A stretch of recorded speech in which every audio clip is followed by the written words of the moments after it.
చిరునామాగా పేరొందిన కేరళలోని వయనాడ్ వరుస కొండచర్యలు విరిగిపడే ఘటనలతో దేశవ్యాప్తంగా ఆందోళనకు కారణమవుతోంది. వయనాడ్లో ఎందుకు తరచూ ఇలాంటి ప్రమాదాలు జరుగుతున్నాయి? ఇది ప్రకృతి వైపరీత్యమా లేక మానవ తప్పిదాల ఫలితమా అనే ప్రశ్నలు మళ్లీ తెరపైకి వచ్చాయి.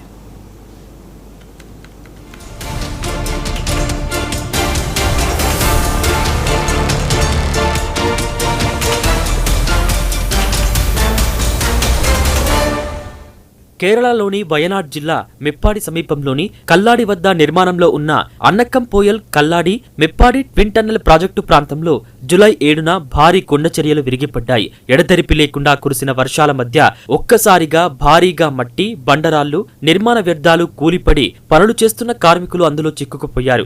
ఈ దుర్ఘటనలో 4 కార్మికులు మరణించగా 9 మంది గాయపడ్డారు. మరో 5 కార్మికుల కోసం గాలిస్తున్నారు. 2 ఏళ్ల క్రితం నాటి సంఘటనను ప్రజలు గుర్తు చేసుకుంటున్నారు. 2024 జూలై 30న వయనాడ్లోని ముండక్తై, చురమల్మల ప్రాంతాల్లో భారీ కొండచర్యలు విరిగిపడ్డాయి. స్వతంత్ర భారత చరిత్రలోనే అత్యంత ఘోర ప్రకృతి విపత్తులో ఒకటిగా నిలిచింది. దాదాపు 300 మందికి పైగా ప్రాణాలు కోల్పోయారు. జూలై 29 అర్ధరాత్రి నుంచి జూలై 30 తెల్లవారుజామున వరకు ఆ ప్రాంతంలో అత్యంత భారీ వర్షాలు కురిశాయి. తెల్లవారుజామున వరుసగా పలుమార్లు కొండచర్యలు విరిగిపడ్డాయి. కొండలపై నుంచి భారీగా బురద, రాళ్లు, చెట్లు, నీటి ప్రవాహం గ్రామాలపైకి దూసుకువచ్చాయి. కొన్ని నిమిషాల్లోనే ముండక్తై, చూరమల, పుంజరిమట్టం ప్రాంతాలు మట్టిలో కూరుకుపోయాయి. అనేక ఇళ్లు పూర్తిగా కొట్టుకుపోగా రహదారులు, వంతెనలు ధ్వంసమయ్యాయి. చూరల్మలను మిగతా ప్రాంతాలతో కలిపే బెయిలీ వంతెన కూడా తెగిపోవడంతో సహాయక చర్యలు మరింత క్లిష్టంగా మారాయి. వందలాది మంది గాయపడ్డారు. చాలా మంది గల్లంతయ్యారు. కొందరి మృతదేహాలు గుర్తించలేని స్థితిలో లభించగా మరికొందరి ఆచూకీ ఎన్నో రోజుల పాటు తెలియలేదు. వందలాది కుటుంబాలు నిరాశ్రయులయ్యాయి.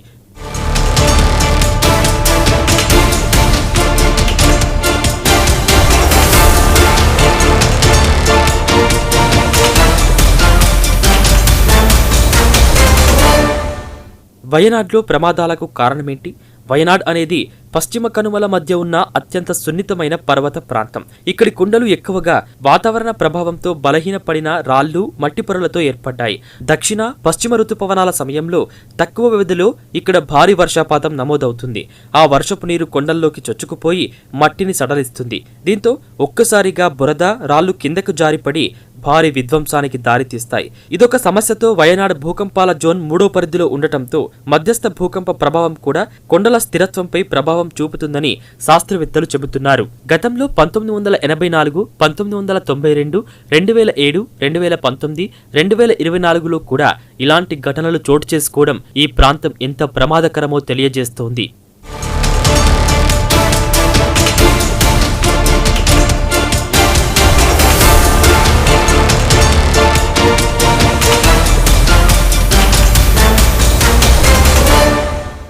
భారీ వర్షాలు సహజ కారణమైతే మానవ చర్యలు ప్రమాదాన్ని మరింత పెంచుతున్నాయని పర్యావరణ నిపుణులు హెచ్చరిస్తున్నారు.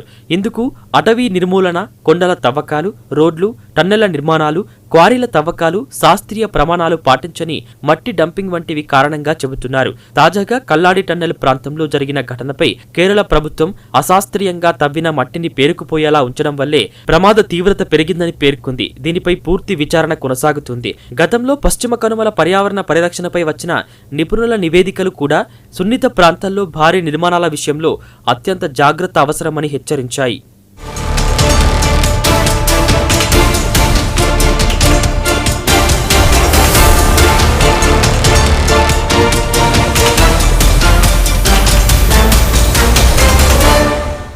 కొండ ప్రాంతాల్లో ఏ ప్రాంతాలు అత్యంత ప్రమాదకరమో శాస్త్రీయంగా గుర్తించి అక్కడ కొత్త నిర్మాణాలు, నివాసాల విస్తరణపై కఠిన నియంత్రణలు విధించాలి. ముఖ్యంగా వాలుగా ఉన్న కొండ ప్రాంతాల్లో విచ్చలవిడిగా భూమి చదును చేయడం, నిర్మాణాలు చేపట్టడం నివారించాలి.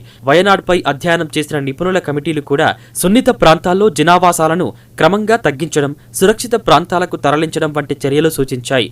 భారీ వర్షపాతం, నేలలో తేమ స్థాయి, కొండల కదలికలను నిరంతరం పర్యవేక్షించే వ్యవస్థలు ఏర్పాటు చేయాలి. వర్షపాతం కొలిచే పరికరాలు, మట్టి తేమ సెన్సార్లు, ఉపగ్రహ ఆధారిత పర్యవేక్షణ ద్వారా ప్రమాదాన్ని ముందుగానే గుర్తించే అవకాశం ఉంటుంది. అడవుల నరికివేతను నియంత్రించడం, స్థానిక వృక్ష సంపదను పెంచడం, కొండలపై సహజ నీటి ప్రవాహ మార్గాలను కాపాడటం చాలా కీలకం.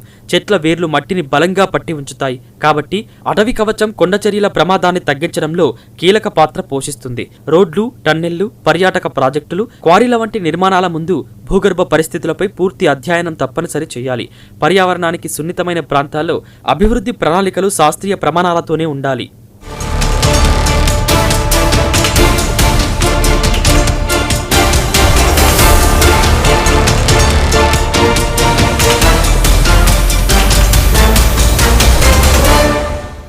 పర్యావరణ నిపుణుల సూచనలు అనుసరించి ప్రభుత్వం చర్యలు చేపడితే వయనాడ్లో సంఘటనలు పునరావృతం కావు. వయనాడ్లో విరిగిపడుతున్నవి కేవలం కొండ చర్యలు మాత్రమే కాదు, పర్యావరణ హెచ్చరికలను పట్టించుకొని మన నిర్లక్ష్యము. ప్రకృతి ముందు మనిషి ఎంత చిన్నవాడో గుర్తు చేసిన ఈ ఘటనలు ఇకనైనా అభివృద్ధి, పర్యావరణం మధ్య సమతుల్యత పాటించాల్సిన అవసరాన్ని మరోసారి గుర్తు చేస్తున్నాయి. ప్రభుత్వం ఈ అంశాన్ని గుర్తించి చర్యలు తీసుకోవాలి.